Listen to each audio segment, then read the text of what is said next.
നമ്മുടെ ശരീരത്തിന് വേണ്ടിയിട്ട് നല്ല ഫുഡ് ഹാബിറ്റും നല്ല വർക്കൗട്ടും ഒക്കെ ഫോളോ ചെയ്യുന്നവരാണ് നമ്മളല്ലേ. അതുപോലെ തന്നെ ഇമ്പോർട്ടൻ്റ് ആണ് നമ്മുടെ മനസ്സിനെ ദൃഢപ്പെടുത്താൻ ചെയ്യുന്ന കുറച്ച് കാര്യങ്ങൾ. അതിൽ വരുന്ന ഒരു കാര്യമാണ്, നമ്മുടെ മനസ്സിനെ സ്ട്രോങ് ആക്കാൻ വരുന്ന ഒരു കാര്യമാണ് ഇമോഷണൽ ഇൻ്റലിജൻസ് എന്ന് പറയുന്നത്. ബുദ്ധിപൂർവമായിട്ട് നമ്മുടെ വികാരങ്ങളെ നിയന്ത്രിക്കുക. പലപ്പോഴും നമ്മുടെ ബന്ധങ്ങളിൽ, കുടുംബങ്ങളിൽ, ജോലി സ്ഥലത്ത് എല്ലാതും പലതരത്തിലുള്ള കോൺഫ്ലിക്ട്സ് അല്ലെങ്കിൽ പ്രശ്നങ്ങളൊക്കെ ഉണ്ടാവുന്നത് നമ്മൾ ഈ ഒരു ഇമോഷണൽ ഇൻ്റലിജൻസ് കൃത്യമായിട്ട് ഫോളോ ചെയ്യാത്തത് കൊണ്ടാണ്. പലപ്പോഴും നമുക്കറിയില്ല എവിടെ എന്ത് പറയണം, എങ്ങനെ സംസാരിക്കണം എന്ന് ചില സമയത്ത് നമുക്ക് അറിയാതിരിക്കും. എന്തുകൊണ്ടാണെന്ന് വെച്ചാൽ നമുക്ക് ഭയങ്കരമായിട്ട് ഇപ്പോൾ ദേഷ്യം വരുന്നൊരു സിറ്റുവേഷൻ ആകുമ്പോൾ എപ്പോഴും നമുക്ക് ബ്രെയിനിൽ വർക്ക് ചെയ്യുന്നത് എങ്ങനെയാണ്, ആ ഒരു വികാരത്തിൽ നിന്നാണ് ബ്രെയിൻ തീരുമാനം എടുക്കുന്നത് അല്ലേ. ഒരിക്കലും ഒരു സെക്കൻഡ് ഒന്ന് ആലോചിച്ചുകൊണ്ട് എടുക്കുന്ന ഒരു തീരുമാനമായിരിക്കില്ല ചിലപ്പോൾ നമ്മൾ പറയുന്ന വാക്ക്, അല്ലെങ്കിൽ ആ ഒരു ദേഷ്യത്തിൽ എടുക്കുന്ന ഒരു ആക്ഷൻ. ഇതെല്ലാം നമ്മൾ ബ്രെയിൻ എടുക്കുന്നത് ആ ഒരു വികാരത്തിൽ നിന്നുകൊണ്ടാണ്. ഒരു നിമിഷം നമ്മൾ ചിന്തിക്കാറില്ല. അവിടെ നിന്നാണ് പലതരം പ്രശ്നങ്ങളൊക്കെ വരുന്നത്.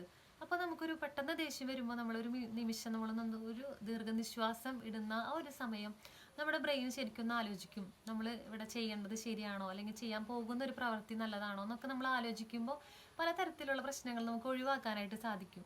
ഇവിടെയാണ് നമ്മൾ കുറച്ച് കാര്യങ്ങൾ ശ്രദ്ധിക്കേണ്ടത്. നമ്മൾ എപ്പോഴും എന്തൊരു കാര്യത്തിൽ നമ്മൾ ഇടപെടുമ്പോഴും നമ്മളെപ്പോഴും ഒരു മീഡിയേറ്റർ ആവാനായിട്ട് നമ്മൾ നോക്കണം. അതുപോലെ തന്നെ നമ്മൾ സെൽഫ് അവെയർനെസ് എന്ന് പറയുന്നത് നമ്മളെ പറ്റിയുള്ള ഒരു ബോധമല്ലേ. നമ്മൾ അത്യാവശ്യം ക്വാളിഫൈഡ് ആണ്, അത്യാവശ്യം എല്ലാവരും അറിയുന്ന ഒരാളാണെങ്കിൽ നമ്മൾ പെട്ടെന്ന് ആ ഒരു പബ്ലിക്കിൻ്റെ മുന്നിൽ നമ്മുടെ ബിഹേവിയർ ഒരിക്കലും നമ്മൾ പുറത്തെടുക്കരുത്. എപ്പോഴും നമ്മൾ ആ ഒരു കാര്യങ്ങൾ നമ്മൾ ശ്രദ്ധിച്ചിട്ടില്ലെങ്കിൽ നമ്മുടെ ഇമേജ് തന്നെ നഷ്ടപ്പെടും അല്ലേ. അതുപോലെ വരുന്ന ഒരു കാര്യമാണ് സെൽഫ് റെഗുലേഷൻ.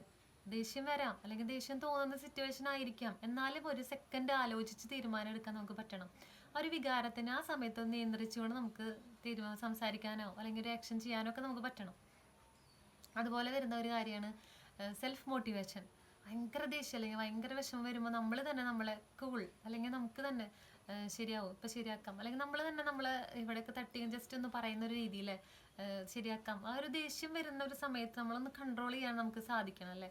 അതുപോലെ എമ്പതറ്റിക് ആയിട്ടിരിക്കുക. മറ്റുള്ളവരുടെ ഒരു പ്രശ്നം നമ്മളും ആ ഒരു സിറ്റുവേഷനിലാണെങ്കിൽ നമ്മൾ ഇങ്ങനെയാണോ പെരുമാറുക എന്നും ഒരു എമ്പതറ്റിക് ആയിട്ട് ഒരു എമ്പതി നമുക്ക് കീപ്പ് ചെയ്യാൻ നമുക്ക് പറ്റണം. അതുപോലെ സോഷ്യൽ സ്കില്ല്, നേരത്തെ പറഞ്ഞു മീഡിയേറ്റർ എന്ന് പറഞ്ഞത് അല്ലേ. പലപ്പോഴും ഒരു മീഡിയേറ്ററിൻ്റെ ഒരു സ്കില്ല് എന്ന് പറയുന്നത് രണ്ടുപേരെ തമ്മിൽ ബന്ധിപ്പിക്കാൻ അല്ലെങ്കിൽ നല്ല രീതിയിൽ ആ ഒരു ബന്ധം കൊണ്ടുപോകാനായിട്ട് സാധിക്കുന്ന ഒരാളാണ് മീഡിയേറ്റർ എന്ന് പറയുന്നത് അല്ലേ. അപ്പോൾ ആ ഒരു സോഷ്യൽ സ്കില്ല് നമുക്ക് വർദ്ധിപ്പിച്ചെടുക്കാൻ നമുക്ക് പറ്റണം. എവിടെ എന്ത് പറയണം, എങ്ങനെ സംസാരിക്കണം, എപ്പോഴും ഓവറായിട്ട് എക്സൈറ്റ്മെൻറ്റോ ഓവറായിട്ടുള്ള സന്തോഷം ഓവറായിട്ടുള്ള ഫീലിങ്സ് ഒന്നും എടുക്കാതിരിക്കുക. എപ്പോഴും നല്ല രീതിയിൽ ന്യൂട്രലായിട്ട് പോവുകയാണെങ്കിൽ നല്ല രീതിയിൽ നമുക്ക് ലൈഫ് കൊണ്ടുപോകാൻ പറ്റും. Thank you.